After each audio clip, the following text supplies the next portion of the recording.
আমাদের সমাজে অনেকেই হয়তো অনেক কষ্টে আছে, তারা হয়তো তাদের কষ্টটা ওইভাবে প্রকাশ করতে পারে না। অসহায় দারিদ্রতার মধ্যে তাদের জীবনযাপন। হঠাৎ করে আমার নজরে আসে একজন মানুষ দুপুরের খাবার খাচ্ছে। তো তার খাবারটা আমি দেখলাম, খাবারের মধ্যে একটা ডিম এবং সাদা ভাত, এটা ব্যতীত আর কিছু নেই। তো তখনই বিষয়টা খারাপ লাগলো। আসলেও আমরা হয়তো অনেকেই ভালো খাচ্ছি, ভালো পাচ্ছি, কিন্তু আমাদের আশপাশে এমনও লোকজন আছে যারা ঠিকমতো দুবেলা খাবার পায় না।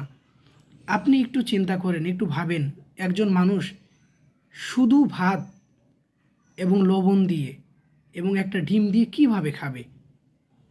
আসলেও আমি ভিডিওটা করার আমার অর্থ একটাই, সেটা হচ্ছে আপনাদের অথবা আমাদের আশপাশে অনেকেই আছে এরকম জীবনযাপন করে কষ্টে থাকে। আসুন আমরা আমাদের নিজ নিজ জায়গা থেকে তাদের পাশে দাঁড়াই। হয়তো ভিডিওটা করা আমার ঠিক হয় নাই, তবুও যদি আমরা একটু সচেতন হই, আমাদের আশপাশের লোকজনের দিকে আমরা একটু নজর দেই, তাহলে হয়তো তারাও একটু ভালো থাকবে, তারাও একটু ভালো জীবনযাপন করবে।